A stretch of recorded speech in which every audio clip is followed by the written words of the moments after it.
हेच ते घर ज्याचे स्वप्न आम्ही दोघांनी पाहिले होतं. पण ते पूर्ण करणं एवढं बी सोपं नव्हतं. खूप अडचणी आल्या, खूप काही सोसावं लागलं. पण या 2 चिमुकल्यांना एक हक्काचं घर मिळवून देणं हेच इच्छा होती.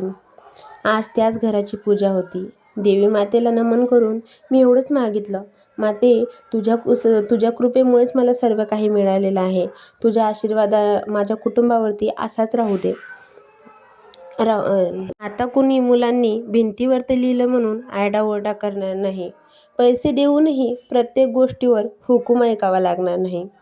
आमचे कुणीतरी ओळखीचे राहायला येत आहेत हे ऐकून आपल्याला आपलं घर खाली करावं लागणार नाही आणि एवढ्या प्रेमाने सजवलेलं ते घरटं एकदम सोडावं लागणार नाही.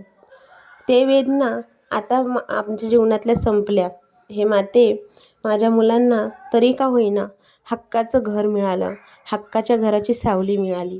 तुझी कृपा आहे म्हणूनच हे सगळं सत्यात उतरलं. फक्त तुझ्यामुळेच आमचं हे स्वप्न आज पूर्ण झालं. माणसं आपल्याबद्दल काय विचार करतात हे महत्त्वाचं नाही. आपल्याबद्दल देवाने काय विचार केला आहे हे महत्त्वाचं आहे. आणि तसाच माझ्या देवी मातेने माझ्यासाठी हा विचार करून ठेवलेला होता आणि तिने तिच्या समोर तिच्या पदरातनी घेऊन मला हे छोटंसं का होईना एक छोटंसं घरटं दिलं.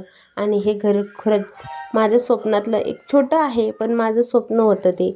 आणि जसं आपल्या याच्यानुसार आपण स्वप्न बघतो आणि ते पूर्ण झाले की त्याचा एक आनंदच वेगळा असतो. तसंच काही झालेलं आहे माझं. आज मी खूप आनंदी होते आणि सकाळीच पूजेची तयारी करून घेतली होती आणि पूजाही छान झाली. इथे दूध उकळून घेतलं, हाताचे ठसे मारले आणि त्याचा एक वेगळाच अनुभव असतो. खरंच हे अनुभव ना प्रत्येकाच्या जीवनातनी एकदा तरी यायला पाहिजे आणि प्रत्येकाने आपलं एक स्वतःचं हक्काचं घर मिळवून घ्यायला पाहिजे.